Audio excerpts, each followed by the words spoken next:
Does humor and lightheartedness belong in comics? Are things sometimes too dark and gritty? Why is it that there seem to be these polar opposites of either the characters are acting too jokey or they're acting super grim and dark? Why can't we find a middle balance? And why is that lost to us?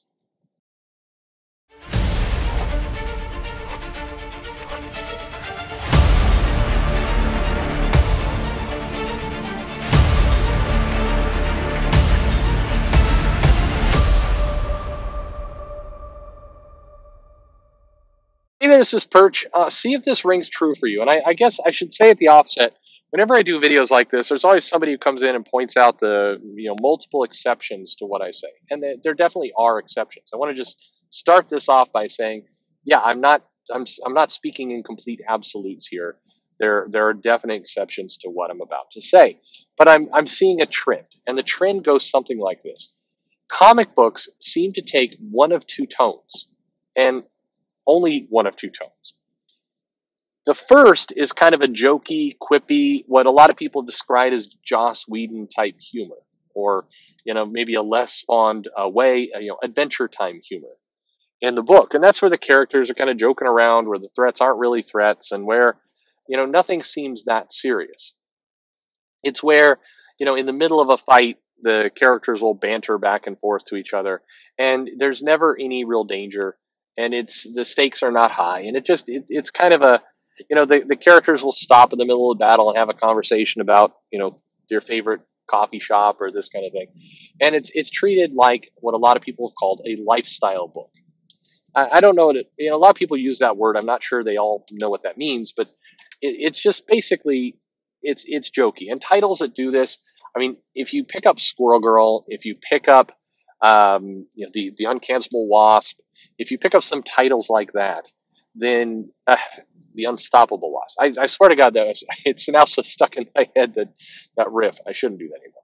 Anyway, those books kind of exemplify the kind of jokey style. And if you picked up Avengers or you picked up some of these, they're trying to kind of seem like the MCU jokey moments. There's this issue of the Avengers, I think it was before War of the Realms, where they're all relaxing in the hot tub, and She-Hulk takes off all her clothes and gets in there, and they're like Captain America's having a Avengers symbol, kind of thing, and it's just this kind of tongue-in-cheek wacky humor. And then the other approach they take is just the super, like, everybody is getting murdered. It's dark. It's so serious. There's no humor. Everybody is frowning, and the world's blowing up, and it's just the worst in the world and on all fronts. And you kind of see this in many cases. I see this conflict really, front and center in DC. I see it a little bit less with Marvel. Almost all of Marvel is in that jokey kind of banter mode right now. In DC, if you pick up, say, a Bendis book and you see the dialogue there, and it's very quippy, it's very Joss Whedon light, it's very kind of tight dialogue. It's a mix between The West Wing and Joss Whedon. That's really kind of what we've got out of Bendis's books. And then there's a couple other books, a lot of the ones he curates, whether they're Naomi or whether it's Young Justice or any of kind of that aspect of book. And then you got over in the other corner, you had Tom King's Batman, you had the Mr. Miracle that are dealing with depression and PTSD and kind of this very dark, very dour, crushing depression kind of a character. To some extent, and it's not completely fair, but you can lump some of what Scott Snyder does of being, over the top, giant, the biggest threats and everything else. But at the same time, Snyder does attempt to mix the two together a little bit. You got Jarro, and you've got, Lex Luthor doing super evil things, killing the Martian Manhunter, but you also have, baby Starro and, him in the little Robin costume with Batman. So you do have a little bit of the kind of two coming together. But in general, you seem to have kind of very dark, crippling stories, which a lot of people have associated with the Alan Moores and the Grant Morrisons and the Mark Millers of the world. And then you have the super jokey Scott Pilgrim-like, MCU parody. It's funny because a lot of the books are, and see this, what Marvel does, attempting to kind of grab that, Marvel Cinematic Universe style. They're trying to make their characters sound like Robert Downey Jr. and kind of that banter that goes on between them. but it doesn't feel right. It doesn't come off right. It doesn't sound like what you get in the movies. It sounds like a pale imitation of what you get in the movies. A lot of people that have read comics and they go see the movie and they pick up the comic, they're like, they're trying to make him sound like Tony Stark in the movie, but it doesn't. It sounds like something else, like some other. Can't quite put my finger on it, but it just doesn't sound right. And I think that's accurate. So why is it that a lot of comic writers, if you go back and people say, oh, I love the comics in the 80s, some of the 90s, and I like those stories better, and I wish they could write like that again. I don't know that people always put their finger on what they liked about those stories, what really worked in those stories. You might say, oh, they built a character well, they knew how to provide threats, and those things are all true. But I think the bigger kind of summary I could give is that comics in the 80s did a better job of not tipping all the way over to super, super dark or super, super lighthearted, jokey. Even you take a book like Crisis, which was not a fun, happy, jokey book by any stretch of the imagination. It was like characters are dying and it's big stakes and it's tough. At the same time, if you read that, you do not get that sense of kind of crushing depression that you would out of, say, Mr. Miracle or something that Tom King's doing. You don't get that feeling. At the same time, you don't get this snappy Bendis-like dialogue. You get something in the middle. You get big stakes, but you get characters kind of being lighthearted, still acting like themselves where it's appropriate. Batman's not going to be as lighthearted as, say, Robin would.